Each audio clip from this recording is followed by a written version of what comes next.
Halo teman-teman, perkenalkan nama saya Ida Yurisma Dewi.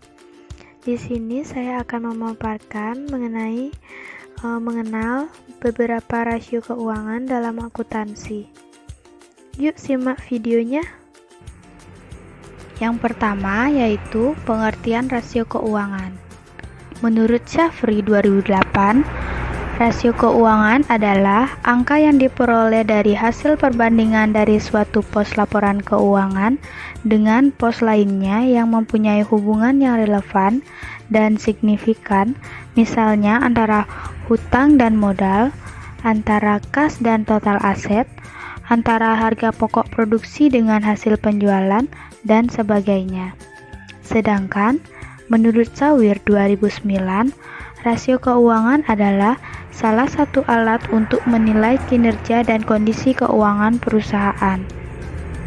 Dan menurut James C. Van Horn, rasio keuangan merupakan indeks yang menghubungkan dua angka akuntansi dan diperoleh dengan membagi satu angka dengan angka lainnya. Rasio keuangan digunakan untuk mengevaluasi kondisi keuangan dan kinerja perusahaan. Dari hasil rasio keuangan ini akan terlihat kondisi kesehatan perusahaan yang bersangkutan. Fungsi menganalisis rasio keuangan.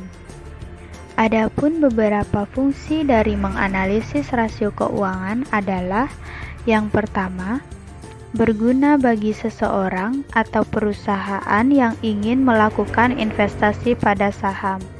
Yang kedua, memberikan kredit kepada suatu perusahaan. Yang ketiga, menentukan tingkat kesehatan perusahaan supplier. Yang keempat, menentukan tingkat perusahaan customer atau pelanggan.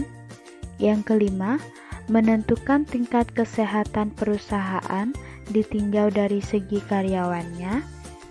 Yang keenam, menentukan besarnya pajak yang dibebankan perusahaan kepada pemerintah atau menentukan tingkat keuntungan yang wajar suatu industri.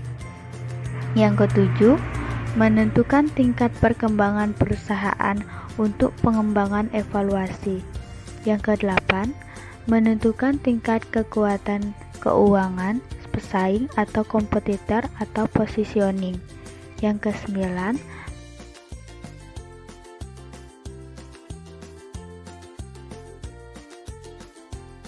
jenis-jenis rasio keuangan. Yang pertama, rasio likuiditas. Rasio likuiditas adalah rasio yang menunjukkan kemampuan perusahaan memenuhi seluruh kewajiban atau hutang-hutang jangka pendeknya. Beberapa rasio yang masuk ke dalam kelompok rasio likuiditas antara lain: yang pertama, current ratio. Current ratio atau rasio lancar merupakan rasio untuk mengukur kemampuan perusahaan dalam membayar kewajiban jangka pendek atau utang yang segera jatuh tempo pada saat ditagih secara keseluruhan. Yang kedua, quick ratio atau rasio cepat merupakan rasio yang menunjukkan kemampuan perusahaan dalam memenuhi atau membayar kewajiban atau utang lancar dengan aktiva lancar tanpa memperhitungkan nilai sediaan atau inventory. Yang ketiga, cash ratio atau rasio kas merupakan alat yang digunakan untuk mengukur seberapa besar uang kas yang tersedia untuk membayar utang. Yang keempat, working capital to total assets ratio. Working capital to total assets ratio merupakan rasio yang digunakan untuk mengukur atau membandingkan antara jumlah sediaan yang ada dengan. Yang kedua, rasio profitabilitas atau rentabilitas adalah rasio yang menunjukkan kemampuan perusahaan dalam mencetak laba. Yang termasuk ke dalam kelompok rasio profitabilitas atau rentabilitas adalah: yang pertama, profit margin on sale merupakan rasio yang digunakan untuk mengukur margin laba atas penjualan. Yang kedua, Return on Investment atau ROI merupakan rasio yang menunjukkan hasil atas jumlah aktiva yang digunakan dalam perusahaan. ROI juga merupakan suatu ukuran tentang efektivitas manajemen dalam mengelola investasinya. Yang ketiga, Return on Equity atau ROE merupakan rasio yang digunakan untuk mengukur laba bersih sesudah pajak dengan modal sendiri. Rasio ini menunjukkan efisiensi penggunaan modal sendiri. Yang keempat, Earning per share of common stock merupakan rasio yang digunakan untuk mengukur keberhasilan manajemen dalam mencapai keuntungan bagi pemegang saham.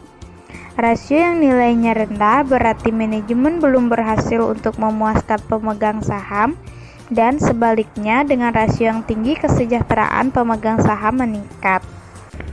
Yang ketiga, rasio leverage atau solvabilitas adalah rasio yang digunakan untuk menghitung leverage atau rata-rata perusahaan. Rasio yang termasuk ke dalam rasio leverage atau solvabilitas adalah sebagai berikut. Yang pertama, debt to equity atau DER merupakan rasio yang digunakan untuk menilai utang dengan ekuitas. Yang kedua, long term debt to equity ratio merupakan rasio antara utang jangka panjang dengan modal sendiri untuk mengukur beberapa bagian dari setiap rupiah modal sendiri yang dijadikan jaminan utang jangka panjang dengan cara membandingkan antara utang jangka panjang dengan modal sendiri. Yang ketiga, debt to assets ratio merupakan rasio utang yang digunakan untuk mengukur perbandingan antara modal utang dengan total aktiva. Yang keempat, time interest earned merupakan rasio untuk mencari jumlah kali perolehan bunga atau rasio untuk mengukur sejauh mana pendapatan dapat menurun tanpa membuat perusahaan merasa malu karena tidak mampu membayar bunga. Yang keempat, fixed charge coverage merupakan rasio yang sama dengan time interest earned, tetapi rasio ini dilakukan apabila perusahaan memperoleh utang jangka panjang atau menyewa aktiva berdasarkan kontrak sewa atau lease kontrak.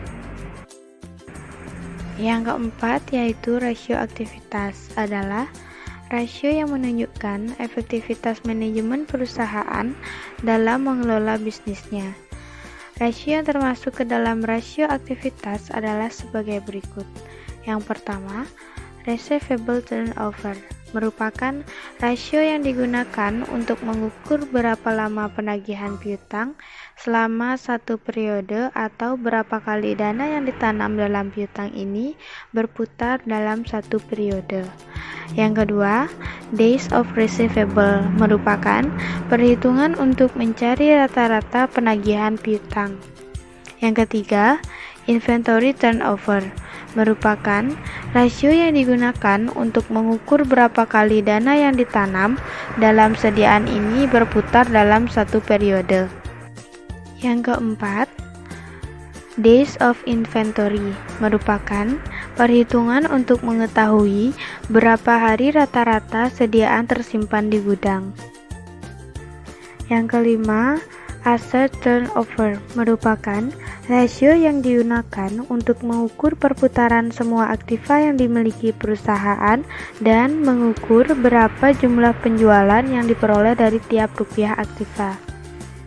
Yang keenam, fixed asset turnover merupakan rasio yang digunakan untuk mengukur berapa kali dana yang ditanamkan dalam aktiva tetap berputar dalam satu periode.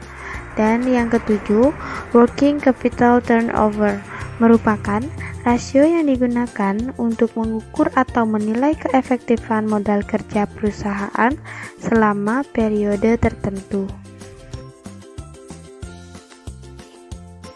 Selanjutnya, cara menghitung rasio keuangan. Pada rasio likuiditas, cara mencari current ratio yaitu aktiva lancar dibagi dengan utang lancar atau current assets dibagi dengan current liabilities. Yang kedua, quick ratio, di mana cara mencarinya yaitu current assets dikurang inventory dibagi dengan current liability. Yang ketiga, cash ratio, cara mencarinya yaitu cash ditambah bank dibagi current liabilities. Yang keempat, working capital to total assets ratio, cara mencarinya yaitu inventory dibagi current assets dikurang current liabilities. Selanjutnya, pada rasio profitabilitas atau rentabilitas, cara mencari profit margin on sale yaitu di mana untuk rumus margin laba kotor, cara mencarinya yang pertama penjualan bersih dikurang harga pokok penjualan dibagi dengan sales. Dan untuk rumus margin laba bersih, cara mencarinya yaitu earning after interest and tax atau EAIT dibagi dengan sales.